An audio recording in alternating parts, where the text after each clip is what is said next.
kayak dia ada alam roh ya kan. Kalau di dunia kan dia manusia kan.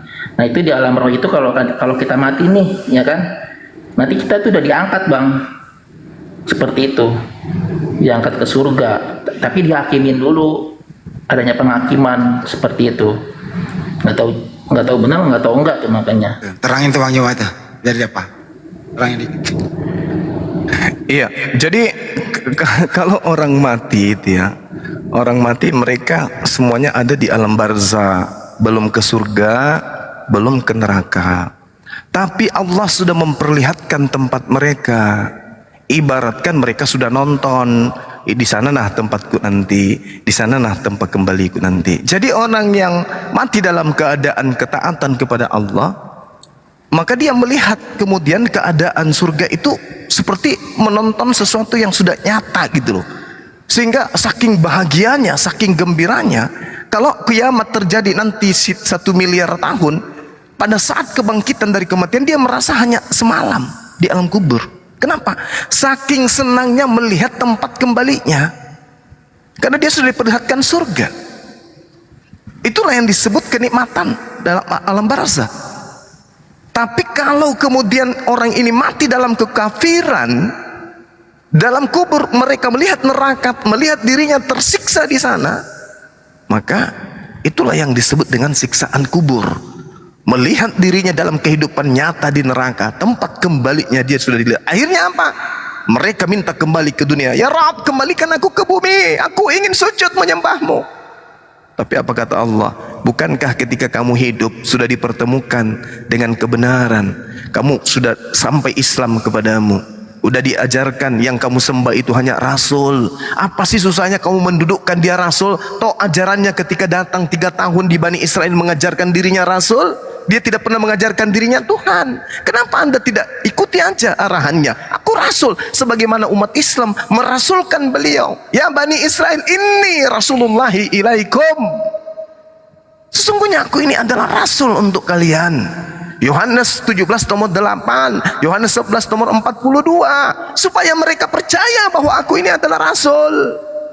Yesus ditanya di dalam Kisah Para Rasul 22 nomor 8, siapakah engkau? Apakah engkau Tuhan? Yesus menjawab, akulah Yesus, manusia dari kota Nazaret. Kenapa enggak diimani Yesus itu manusia aja?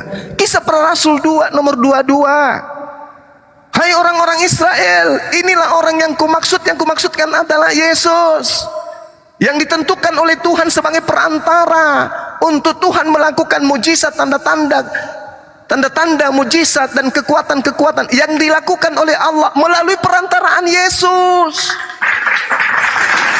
Hidup kekal itu adalah mereka mengenal engkau satu-satunya Tuhan yang benar, dan mengenal aku yang engkau utus, aku Rasul. Kenapa enggak ikut aja kepada Yesus? Sekali ikut-ikut, imani dia Rasul, dah selesai. Kenapa harus mempertuhankan manusia? Apa mungkin Tuhan menjadi manusia? Apa mungkin manusia melahirkan manusia? Ingat, manusia yang melahirkan manusia itu memiliki 5 anak. Yesus, Yudas, Simon, Yusuf, Yakobus. Kalau yang dilahirkan salah satu dari 5 anak orang ini adalah Tuhan, maka 5 anaknya wajib Tuhan. Kalau yang dilahirkan salah satunya manusia, maka 5-5-nya wajib, 5-5-nya manusia. Maria melahirkan 5 Tuhan atau 5 manusia. Kenapa enggak menggunakan akal? Karena kamu tidak menggunakan akal.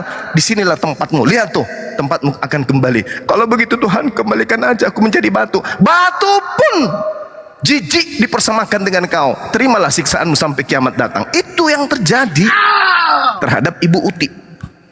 Makanya Yesus mengatakan, kasihilah Tuhanmu dengan akal, bukan dengan iman. Iman itu muncul ketika akal dan kitab sudah sinkron, baru ada iman muncul. Iman yang benar adalah iman yang dihasilkan dari perkawinan antara akal dan kitab suci. Kalau kitab suci dan akal bertentangan, perang-perangan, saling cambuk satu sama lain, maka iman yang muncul kemudian adalah iman anta beranta, iman buta, Iman buta, iman akal-akalan alias imani saja. Kenapa imani saja? Mau mendudukkan kitabnya tidak masuk akal, mau meninggalkan kitabnya sudah terlanjur imani. Maka yang terjadi apa? Imani aja, mau salah mau tidak, yang penting imani saja. Makanya ketika saudara ditanya, apakah anda percaya teguh kepada iman saudara sekarang? 50-50 kata saudara. Apa yang menjadikan itu? Karena yang anda imani, yang anda percaya, yang anda yakini tidak masuk rasional, tidak masuk akal. Tidak masuk akal. Pakai dasi, pakai jas dengan gagah, sepatu perlente, punya rambut rapi. Oh, gagah, turun dari mobil, perlente, intelektual, sangat logis, manusianya hebat. Begitu masuk ke dalam, Tuhan kita telah mati di atas tiang salib. Wow. Kita diperintahkan makan dagingnya, wow, dan minum darahnya. Alamak. Penampilan oke, tapi iman sabar kokok. Sementara Tuhan itu maha mengetahui. Tidak mungkin Tuhan menciptakan manusia lalu mengirim buku panduan yang tidak selaras dengan akal manusia. Nggak mungkin. Ngeri itu, ngeri. Anda beli buku, beli mobil Matic, lalu dikasih buku panduan mobil manual. Itu pun bukan untuk mobil, buku panduannya untuk sepeda kumbang. Cocok enggak? Tidak. Berarti pabrik tidak mengetahui produknya sendiri. Gagal dia. Gagal dia. Apa yang terjadi? Orang pakai mobil tabrakan sebelah sana. Muncul berita 3 meninggal. Kenapa? Mobilnya tabrakan. Mobil apa sih? Mobil ini. Kok bisa? Karena buku panduannya tidak selaras dengan mobilnya. Kitab suci tidak selaras dengan produk otak. Apa yang terjadi? Akal-akalan. Apa pembuktiannya? Tak ada satupun di antara mereka yang mencintai kitab sucinya. Kenapa? Buktinya tidak menghafal, tidak memelihara original teksnya, tidak kemudian membudidayakan original teks kitab itu, apalagi tidak mengajak orang-orang untuk menghafalkan, tidak mengajak anak-anak dari kecil untuk mengetahui dari nol menghafal isi kitab itu. Kenapa? Karena isinya itu irasional, tidak masuk akal. Berbeda dengan Al-Quran. Dari kecil mereka diajari Alhamdulillahi Rabbil Alamin Ar-Rahmanir Rahim Maliki Yawmiddin Iyyaka na'budu wa iyyaka nasta'in Ihdinas siratal mustaqim Siratal ladzina an'amta alaihim Ghairil maghdubi alaihim waladdallin. Jelas dari not suaranya, gelombangnya meneduhkan hati. Kita bandingkan dengan kitab di luar agama Islam, Prakesetetos Verdoplopites Poerikon Contaise Asas Meroi Ca Propatau Allah apo mesa inei erpaktiko iloikai apoton karpotos tatstao gonaresete bresei kenesta meses pesta ile opo ankati sika apo gaidoran kato agatu tak ada gelombang ritme di dalam kalbu ini, dalam ion-ion akal yang bisa menyentuh dimensi itu, nggak ada. Tapi kalau Al-Quran, orang ngerti artinya ataupun tidak ngerti artinya, mendengarkan bacaan Al-Quran itu, saraf-saraf kita dirangsang kemudian untuk teduh. Fasajadal malaikatu kulluhum ajma'un illa iblis istakbara wa kana minal kafirin. Qala ya iblis ma mana'aka an tasjuda lima khalaqtu biyadya astakbarta am kunta minal 'alin. Qala ana khairum min khalaqtani min nari wa khalaqtahu min tin. Preko Deus cetetos prepdo profites pau ercontai se esas meraunca propatau alla apo mesa aenai aprito kai lokai apoton karpotaus tantaus gresisete borei kanes nama sepsei stapili apo ankiti isika apo gai dauran kato etsi kate kaloden roparagei kalaus karpaus Allah enakako den roparage kakaos karpaus agatu. Tak ada elemen dalam diri kita ini, akal, kalbu, kuping, hidung, mata yang bisa mendeteksi ini apa rek, apa iki, beda dengan kalam ilahi, beda. Nah, inilah cerminannya kemudian, sehingga ketika saudara bertanya apakah mereka akan ke surga, mau ke surga mana, mau ke surga, nggak akan pernah ke sana. Innal ladzina kafaru min ahlil kitabi wal musyrikina fi nari jahannam khalidina fiha abada. Mereka kekal di dalam neraka. Itu jelas itu. Demikian Bung, silakan.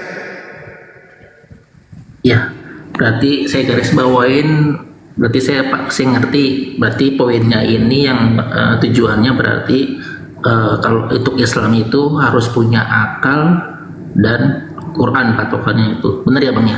Benar sekali. Kasihilah Tuhanmu dengan akal budi. Tidak ada kasih Tuhanmu dengan iman, tidak ada itu. Iman itu adalah inti.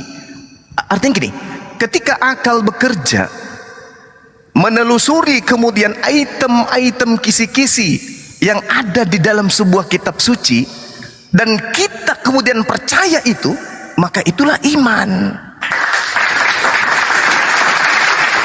Itulah iman. Kitab suci kita baca.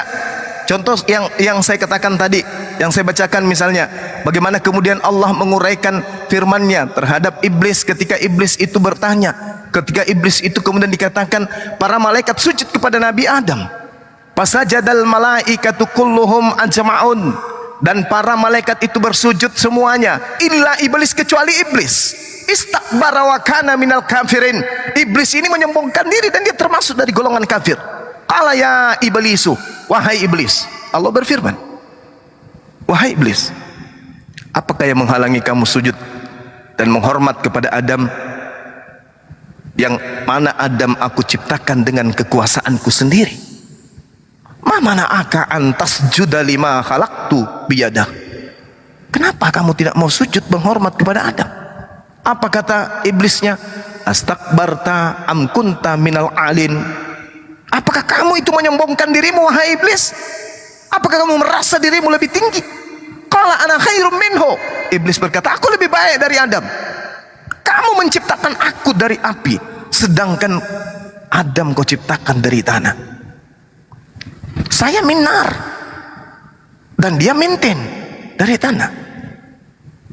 Qala fakhruj minha fa innaka rajin. Kata Allah, kalau begitu keluarlah kamu dari jannah ini. Sesungguhnya kamu adalah makhluk yang terkutuk, rajim, terkutuk. Nah, ketika iblis turun ke bumi kemudian, apa kata iblis? Wa inna alaika la'nati ila yaumiddin. Dan sungguh kutukanku, kata Allah, tetap atasmu, kekal atasmu sampai hari pembalasan. Qala rabbi, iblis menjawab, baik Tuhanku, baik ya Tuhanku. Iblis mengakui Allah sebagai Tuhan. Orang Kristen tidak. Berarti iblis lebih ada iman dibandingkan Kristen. Rabbi, kata iblis, ya Tuhanku, fa'anzirni ila yaumi yub'atsun. Panjangkan usiaku sampai mereka semua dibangkitkan. Qala fa innaka minal munsarin. Allah berfirman, maka sesungguhnya kamu termasuk golongan yang diberi penangguhan. Umurmu akan panjang wahai iblis. Ila yaumi waqtil maklum, sampai hari yang telah ditentukan waktunya, yaitu hari kiamat. Aku panjangkan umurmu wahai iblis. Silakan Anda menggoda ciptaanku, Adam, anak cucu Adam, silakan. Aku panjangkan usiamu, silakan Anda sesatkan sesat-sesatnya mereka. Apa kata iblis? Fabi izzatika, demi kemuliaanmu wahai Tuhanku. Iblis pun memuji Allah. Iblis mengatakan demi kemuliaanmu ya Allah. Kristen tidak pernah memuji Allah, menganggapnya Tuhan saja kagak. Makanya Al-Quran mengatakan apa? Ulaika hum syarrul bariyah. Orang-orang kafir itu seburuk-buruknya makhluk, lebih buruk daripada iblis. Iblis seiblis-iblisnya mengaku dirinya adalah hamba ciptaan Allah. Iblis seiblis-iblisnya memuliakan Allah. Fabi izzatika la ughwiyannahum ajma'in. Hanya karena sombong dia terhadap Adam sehingga dia mengambil celah. Lebih baik aku masuk ke neraka, kata iblis, daripada aku sujud kepada Adam, ya Tuhan. Dan saya akan buktikan kepadamu Tuhan bahwa keturunannya semuanya akan aku giring ke dalam neraka. Nah, inilah kenapa iblis merasuki Yudas, supaya miliaran manusia menganggap penyaliban itu sebagai jalan ke surga, padahal itu adalah makar yang dilakukan oleh iblis sebagaimana sumpahnya. Illa ibadaka minhumul mukhlasin ya. Qala fa bi izzatika la ughwiyannahum ajma'in. Kata iblis, demi kemuliaanmu ya Tuhan, pasti aku akan menyesatkan anak keturunan semuanya. Illa ibadaka minhumul mukhlasin ya akhi, kecuali hamba-hambamu yang terpilih di antara mereka. Qala fal haqqu wal haqqa aqul. Allah berfirman, maka yang benar adalah sumpahmu dan hanya kebenaran itulah yang aku katakan. La amla'anna jahannam minka wa mimman tabi'aka minhum ajma'in. Sungguh aku akan memenuhi neraka jahanam dengan kamu dan dengan orang-orang yang mengikutimu di antara mereka semua. Na'udzubillah summa na'udzubillah.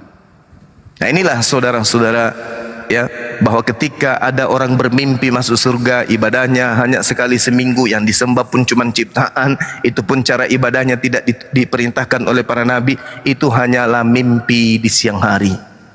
Mimpi. Bahkan Matius 7 nomor 15 sampai nomor 23 sudah diwariskan kepada mereka apa? Neraka. Enyahlah daripadaku kalian semua adalah pembuat kejahatan. Matius 13 nomor 50, pembuat kejahatan dilemparkan ke dalam api neraka yang menyala-nyala. Waman azlama mimman iftara 'ala Allahil kadziba wa huwa yud'a ilal Islam. Siapakah mereka orang bodoh ini? Siapakah mereka pendusta-pendusta ini? Mereka adalah yang menceritakan tentang Tuhan, tentang Allah, tentang Tuhannya Abraham, Ishak dan Yakub dengan pola yang tidak benar. Padahal Islam sudah datang kepada mereka, diajak Islam kepada mereka, tapi mereka masih menceritakan hal-hal yang tidak rasional. Oh, Tuhannya Abraham pernah datang di abad pertama, menjadi bayi, menjadi orok, disunat, netek, begitu besar, dibunuh, habis itu mati, habis itu bangkit dari kematian, habis itu naik ke langit. Waduh, ini apa rek? Ini yang dikatakan oleh Allah, ulaika hum syarrul bariyah. Makanya tadi Bung, sebelum saya tutup, tadi itu saya mengatakan bahwasanya kalau iblis tidak berhasil menyalibkan Yesus, yang berduka siapa? Yang berduka. Nggak tahu. Kalau Yesus tidak berhasil mati di atas tiang salib, maka yang berduka siapa? Iblis. Iblis ya bang, benar ya? Iblis. Nah, Kristen ikut berduka enggak kalau tidak ada penyaliban? Tidak. Senang dia, dosanya dihapus. Kalau tidak ada penyaliban, Kristen berduka tidak? Tong. Tidak berduka, tidak berduka ya? Loh. Lalu Kalau ada penyaliban. kalau tidak ada penyaliban, Kristen ini berduka tidak? Oh tidak. Lalu yang mereka sembah? Kalau tidak ada penyaliban berarti tidak ada Kristen bang. Tidak ada, maksud tidak ada. Masya Allah. Jadi sejatinya kalau tidak ada penyaliban, Kristen ini berduka karena tak ada yang menebus dosa mereka. Iya benar ya, benar. Benar kan? Iya. Berarti Kristen ini harus berterima kasih kepada siapa? Udah dikasih kunci biru itu Rosidnya. Iblis, merasa iblis sih bang. Allahu Akbar, Masya Allah. Makanya dikatakan Al-Quran, wa kanal kafiru